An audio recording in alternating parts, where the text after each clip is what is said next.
KUAM News Headlines is presented by Calvo's Insurance, a legacy of trust, serving Micronesia since 1938. Matson and the Adahi Tano Program. Cars Plus, home of Guam's first and only lifetime limited powertrain warranty. McDonald's of Guam, I'm loving it. And King's Restaurants, always open, always local, and serving up favorites for over 40 years.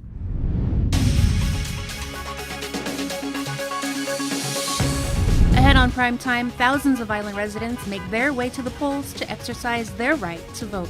Plus, the Joint Information Center confirms the island's 80th COVID-related casualty. And after being postponed last weekend, the COVID-19 community outreach at the Estombo Gym has been rescheduled for November 7th. Half a day in. Good evening, everyone. Today, of course, is Election Day. We send our team out to check out some of the polling sites. And about an hour after opening this morning, one of the northern sites, Benitez Middle School, had some light foot traffic from early bird voters. KUAM's Adriana Cotero stopped by. Benitez Middle School voting site manager Praislyn Mori woke up with the sun this morning, ready to take on Super Tuesday. With circumstances different from previous years due to COVID-19. Mori explains how operations are in line with CDC and Department of Public Health guidelines. A little something different from this year's election. We do have our small little makeshift booth here. We're checking the temperatures of all of our voters, giving them a little bit of sanitation.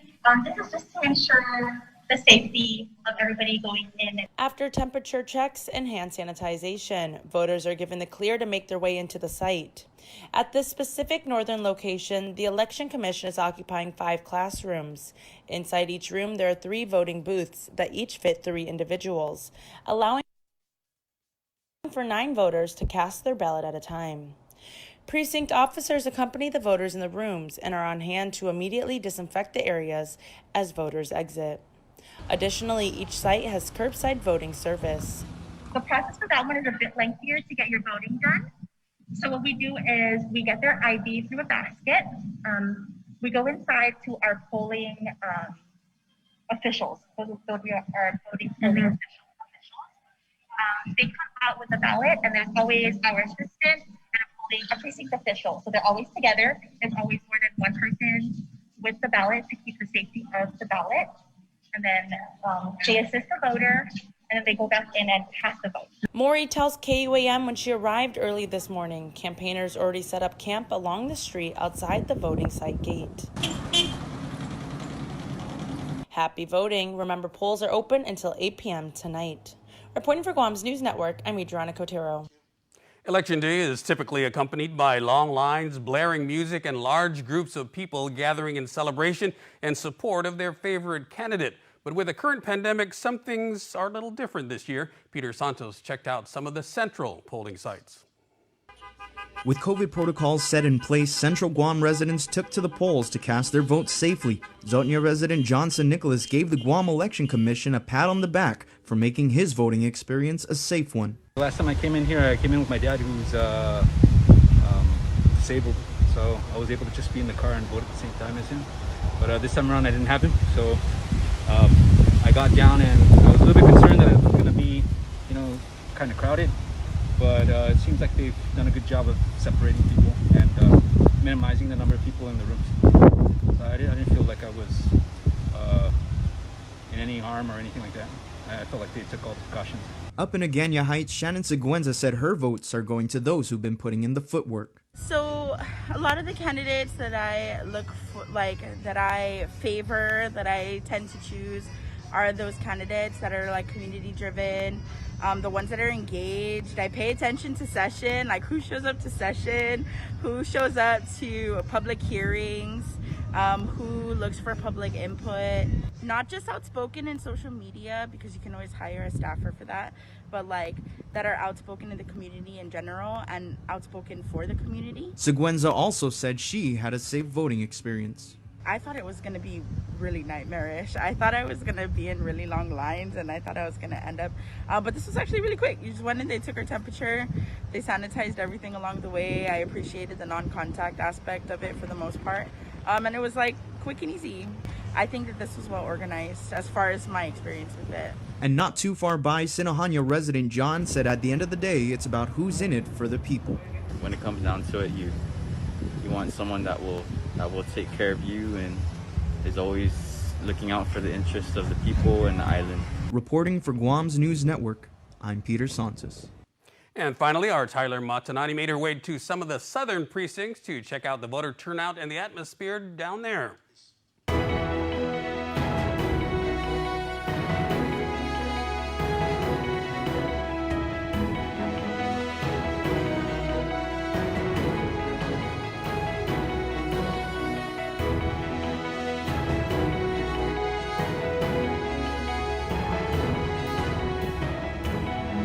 It's Super Tuesday, and that means voters all over Guam are coming together while maintaining social distancing protocols to cast their ballots in this year's 2020 general election. One Southern voter in particular, Rhea Rabago, encourages others to vote if they want to see positive change in Guam's community. To choose how we go about things. This is our island. Voting for the first time can be a bit intimidating, especially under pandemic conditions where many voters may feel a bit uneasy. However, the Guam Election Commission has made the voting process today relatively smooth for those that came out to exercise their right to vote. This is our chance to make a change and see how us young voters will make a difference in our island.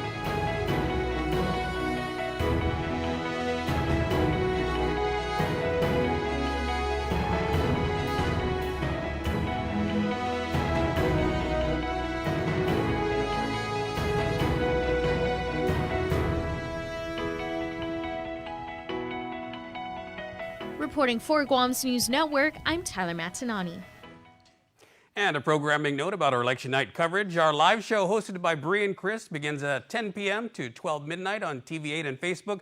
We'll have live guest commentary and reaction via Zoom interviews. As the results come out, we'll have Adriana Cotero live at UOG Election Central to report on the latest ballot tabulations. And we'll continue the updates throughout the night until the last votes are counted. So be sure to stay with us right here on KUAM for your election night news. And we spoke a short while ago with Election Commission Director Maria Pangilinan, who says despite the unique conditions due to COVID, today's voting at the precincts went relatively smooth. We loaded up the buses this morning starting at about 4:45 or 4:30, and the buses went to the precinct polling sites. They got there about 5:30. We got some calls that some of the gates were still locked, but all in all, there were just a few hiccups here and there. Okay. What's your sense of how the turnout went? Was it pretty high, pretty low, or about average? So I heard from a couple of people that it was low. Then the most recent call was saying that, hey, the numbers look pretty good. So from the calls we're getting from the precincts, I cannot tell. Director Pangilinan could not estimate how long the counting would take, but as we mentioned, we'll be here to update you on the results all night long. In the national elections, President Trump and former Vice President Biden were still on the trail today, targeting the battleground states and last-minute votes they each believe they'll need to win. President Trump holding 5 rallies in 4 states, while Joe Biden went all in for Pennsylvania, making 3 stops there, as well as a surprise visit to Ohio. CBS's Ed O'Keefe has more. Joe Biden signaling he has one more day to go. And with that, he and his team spent the day focused on one of tomorrow's biggest prizes, Pennsylvania. We got to make sure everyone returns their ballot to vote tomorrow. Biden also acknowledged the president's reported threat to declare victory tomorrow night, regardless of how many outstanding votes there are. When America's heard, I believe the message is going to be loud and clear. It's time for Donald Trump to pack his bags and go home. The latest CBS News Battleground Tracker poll shows Biden up 7 points in Pennsylvania, but there's a feeling the race may be tightening in the remaining hours. To win, Biden must drive up turnout compared to 4 years ago in and around Philadelphia and Pittsburgh, win decisively in his native Northeast Pennsylvania, and cut into the president's advantages in rural Republican parts of the state. While Biden focused on Western Pennsylvania, even bringing Lady Gaga along to court younger voters, running mate Kamala Harris worked the eastern side and blasted the president for continuing to raise doubts about the integrity of Pennsylvania's election system. He's doing it to distract from the fact that he actually has no record to run on. This morning, voters in northeastern Pennsylvania who incorrectly completed mailed-in ballots stood in frigid lines to make corrections. I love my state, but it's gotten ugly. But I just found out it was rejected on Friday, so late Friday. So that doesn't give a lot of time to people. Biden also campaigned in Ohio today, where the race is tied, a sign the campaign thinks it's within reach. He slammed the president for suggesting he might fire Dr. Anthony Fauci after he said the U.S. was unprepared for a tough COVID winter.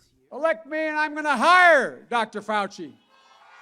And we're going to fire Donald Trump. Mr. Trump can only demote or sideline Dr. Fauci, who's a career public servant, but that didn't stop him from discussing it. Don't tell anybody, but let me wait till a little bit after the election. Former President Barack Obama was also back on the trail, hoping to help turn Georgia blue for the first time in over 2 decades. You can be a state that sends Joe Biden and Kamala Harris to the White House. In yet another sign of how focused they are on Pennsylvania, Biden is headed back to Pennsylvania tomorrow to visit his hometown of Scranton and Philadelphia, while running mate Kamala Harris is headed to Detroit. In the final hours, Pennsylvania and Michigan are the Biden team's top targets. Ed O'Keefe, CBS News, New York. Back here at home, what issues are motivating voters this election? This morning on The Link, we asked former Governor Eddie Calvo for the Republicans and former Department of Interior Assistant Secretary Tony Babauta for the Democrats to weigh in. As might be expected, each offered praise for their party's respective candidates and criticism for the opposition. Republicans controlled the executive branch for 16 years up until 2 years ago, and likewise, the Democrats controlled the legislative branch. Now, the Democrats control both. Part of being a government that is effective is checks and balance. And I think for the Republicans and for the people of Guam, you got to look at these past 2 years and you look at what has been done both pre-pandemic and the performance of both the elected leadership in our legislature and executive branch and during this pandemic. And you see that there's a lot to be wanting. The Democratic administration, even in light of the COVID-19 pandemic, has brought down the debt that Gov Guam has. A Democratic majority in the legislature has raised the minimum wage. They've helped small businesses by giving some relief under the Dave Santos Act. There's a lot that the Democratic majority has done, and a lot that this Democratic administration has done. A lot of it is blinded by everything that we're having to deal with the COVID-19 pandemic. The two also offered their thoughts on the U.S. presidential election. Calvo defended the record of fellow Republican Donald Trump, and Babauta, a former Interior Department official under the Obama administration, supports former Vice President Joe Biden. Tamuning Tumon Harmon Vice Mayor Kenneth Santos has retired effective October 30th. According to a press release from the Mayor's Council, Santos retired with 2 months still left in his term to seek medical attention and to spend more time with his family. Santos thanked the Tatuha community for giving him their trust and confidence to serve as their vice mayor. He also thanked the Mayor's Council for their support and camaraderie. We'll be back with more news right after this. Get up-to-the-minute news, plus access to alerts, streaming radio, promotions, and more on your mobile device by downloading the KUAM News mobile app, available at the App Store now.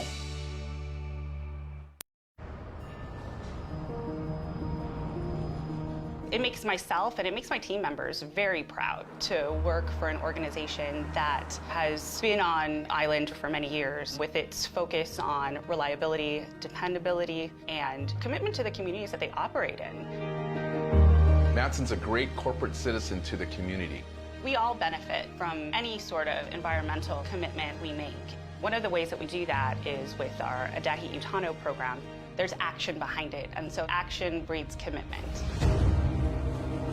With the Kaimana Hila coming to Guam, this brings a new age and modernization to the island. It's exciting for me because it's a brand new ship and we can carry more freight into the islands. It just shows growth for Guam and Micronesia. Matson would be nothing without its customers, and we hope to continue to serve you for decades to come.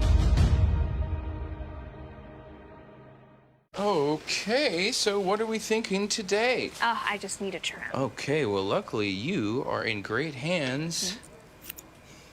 Perfect. The $1 stylist deal. Is that it? That's it. Or you could get a real deal. McDonald's buy one, get one for $1 deal is here. Buy one of your faves and choose another for just an extra buck.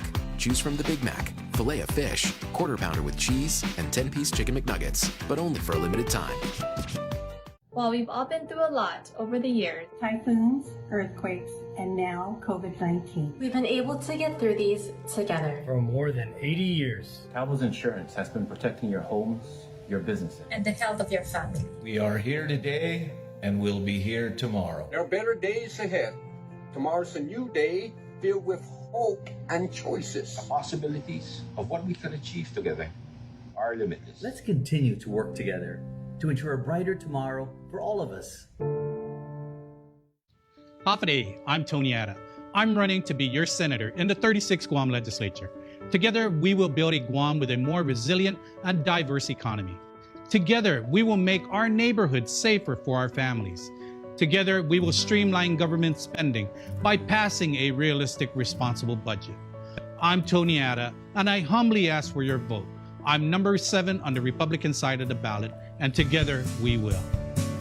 I'm Tony Atta, and I approve this message. KUAM News, winner of the 2020 Regional Edward R. Murrow Award for Excellence in Social Media. Welcome back. A 63-year-old man died Monday night, marking the island's 80th COVID-19 related fatality. According to the Joint Information Center, the man had underlying health conditions and was a known COVID-19 case who was previously admitted to the U.S. Naval Hospital. He was pronounced dead on arrival at the Guam Memorial Hospital at around 9:40 p.m. Governor Lou Leon Guerrero extended condolences, saying, "May his memory be a blessing to all those who knew him. Nothing, not even time, will make the pain of losing a loved one completely disappear. However, we can honor their memory by putting the good of the community ahead of ourselves." As for the latest numbers, Monday's COVID census report from the Joint Information Center notes that 3 people tested positive for the coronavirus out of 101 samples gathered by the Public Health Lab. 102 island residents have been admitted to the various hospitals, 82 at GMH, 12 at GRMC, and 4 at the Naval Hospital. 19 of those are in the ICU. After inclement weather postponed last week's COVID-19 community outreach at the Astumbo Gym, Public Health, in collaboration with the Mayor's Council, the FSM Consulate Office, and the FSM Association of Guam, has rescheduled it for this Saturday, November 7th from 9 a.m. to 12 p.m. The testing is free to the first 200 participants who have registered with the FSM Consulate Office. To pre-register, contact them at 646-9154. We should note that those who pre-registered for the previously scheduled testing will be able to keep their reserved spots. Additional registration for this event is still open. For the safety of the community and the nurses, only 4 people per vehicle are allowed to be tested. No symptoms are needed to qualify. A second parishioner from Our Lady of Peace and Safe Journey Catholic Church in Chalanpago has tested positive for COVID. As a result, the church will be closed today and will reopen Saturday, November 7th to allow for deep cleaning and sanitization. The individual informed parish staff of the positive results this morning. The Archdiocese of Hagåtña has notified public health, and the parish immediately initiated protocols. The person attended the 5:30 p.m. Mass. Although there are indications the individual contracted the virus elsewhere, the Archdiocese contact tracing team is notifying those who were in close contact with the person at Mass. The first positive case at the church was last Wednesday. And another $6.7 million in pandemic unemployment assistance has been paid out. The Labor Department says this latest round of PUA is a special batch to help claimants whose payments were bounced back due to user error. It covers cleared claims through August 31st. In a statement, Labor Director Dave Della Sola says the payment should be out as early as Friday or early next week. He adds that fraudulent activity continues to slow down the batching of payments, and the department is further challenged by a loss of personnel from COVID contact tracing. And the governor has signed 10 bills into law and vetoed 3 others. They include 2 measures by Senator Mary Torres authorizing online notary services and establishing a non-expiring ID card for residents 65 years or older. Also signed into law was Senator Luis Muñoz's bill allowing public health to implement school-located vaccination programs, and Senator Joe San Augustine's bill that authorizes tax credits to a private group to rehabilitate the Harmon Industrial Park. The governor vetoed Senator Clint Rigel's bill to require more legislative oversight of salary adjustments for employees appointed by boards and commissions. Also vetoed was Senator Tello Taitagui's bill to increase the ceiling on monetary claims against the government for death or injury. The governor also rejected Senator Kelly Marsh Taitano's bill to include principles of sustainability into the Guam Comprehensive Development Plan. And the Guam Regional Transit Authority continues to provide transportation service to local residents. And GRTA Interim Executive Manager Sel Babata says when it comes to funding, they're taking advantage of every opportunity they can. It's clear that the local government, really, honestly hasn't been very supportive, really in that matter. Babata says the Transit Authority currently has a total of 23 buses and vans and is preparing to buy more by the end of 2021. Well, with our procurement measures, we should have another 20 fossil fuel operated buses. GRTA was granted $2.9 million for fiscal year 21, but Babata says that's small in comparison to other areas such as Maui and Kauai, which have a budget of $9 billion. He says GRTA is working hard to improve the transit system and experience. One of its goals is to acquire government property where it can build a transfer station, establish an apprenticeship program, and build a park and ride facility in Dededo. Keep it here. More primetime news when we return.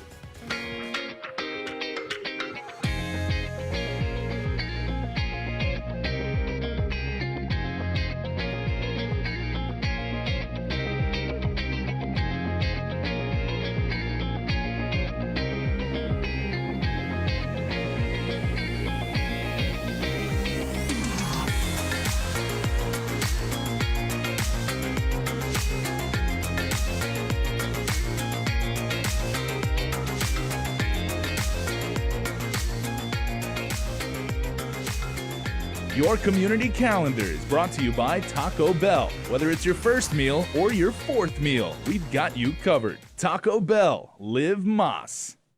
I know that declaring war on corruption is an invitation for hurtful attacks and half-truths against me and my service to the people.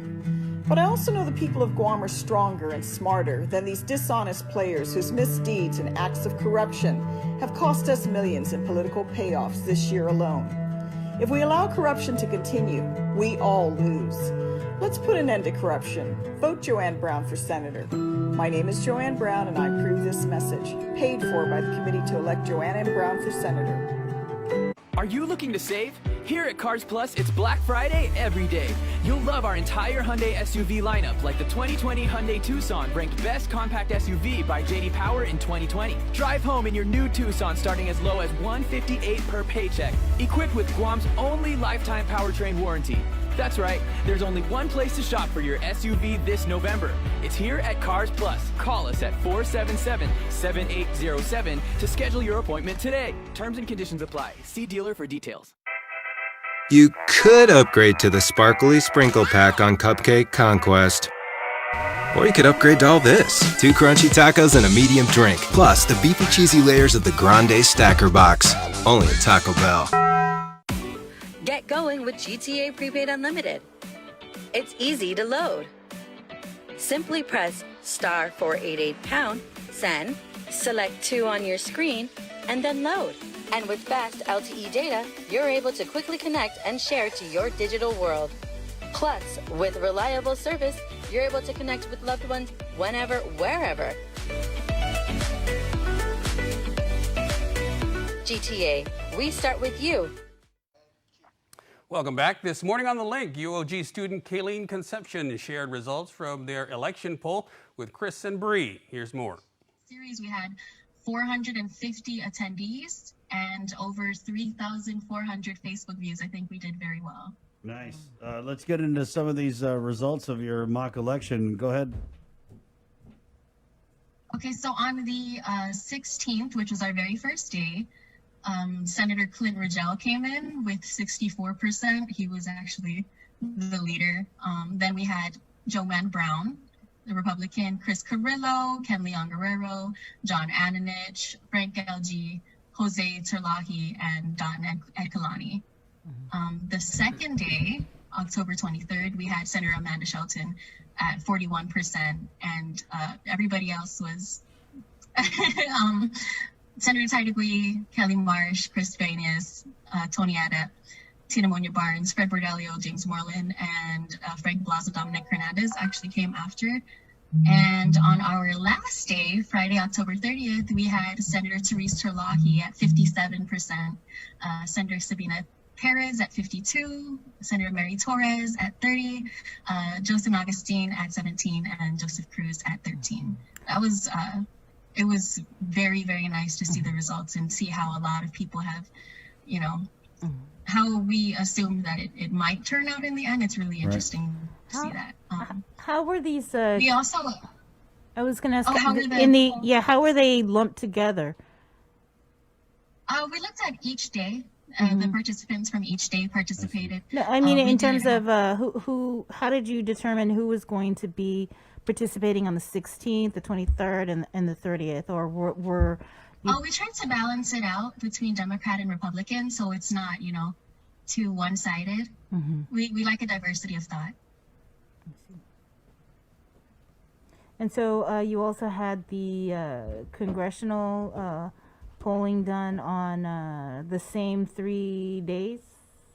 Yes, we did have congressional polling for each day. And Robert Underwood, Dr. Robert Underwood came in at the top each day. Dr. Robert Underwood, he was at 47% on October 16. We had Congressman Michael Stanicolas, and then Senator Will Castro. We actually also had a portion where we asked the attendees if they didn't intend to vote for delegate, and that 13% of our audience actually did not intend to vote on the 16th. The next day we had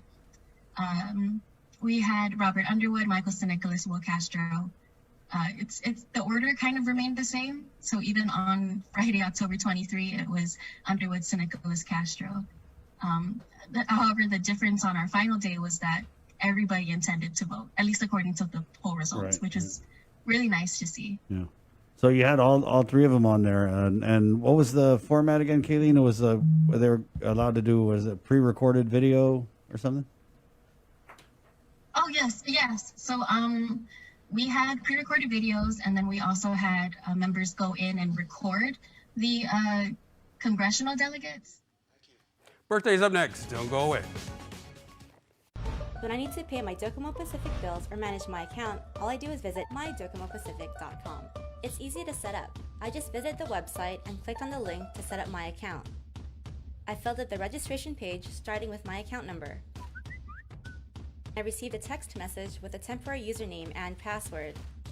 After making initial changes on my security settings, I'm in! Now I can make payments or manage my Docomo Pacific account without needing to leave home. With Docomo Pacific, we're better together. MTO Maintenance will now completely sanitize your home, office, or business with state-of-the-art commercial sprayers. For over 30 years, MTO Maintenance has been committed to the health and safety of our customers. And now, more than ever, a clean home, office, carpets, and furniture is a necessity to our island. Give us a call today. Stay healthy and stay safe, Guam. Call 647-6861 for an appointment. Home. A place where I can go to take this off my shoulders. Someone take me home. Home. It's more than wood, square footage, and a floor plan. It's where life happens and moments become etched into memories. At Bank of Hawaii, we're proud to help families all across Guam buy and improve their home. Applying takes just a few moments, but the memories last a lifetime. Simplified by Bank of Hawaii. Welcome to tomorrow. KUAM News Headlines is presented by Calvo's Insurance, a legacy of trust, serving Micronesia since 1938. Matson and the Adahi Tano Program. Cars Plus, home of Guam's first and only lifetime limited powertrain warranty. McDonald's of Guam, I'm loving it. And King's Restaurants, always open, always local, and serving up favorites for over 40 years.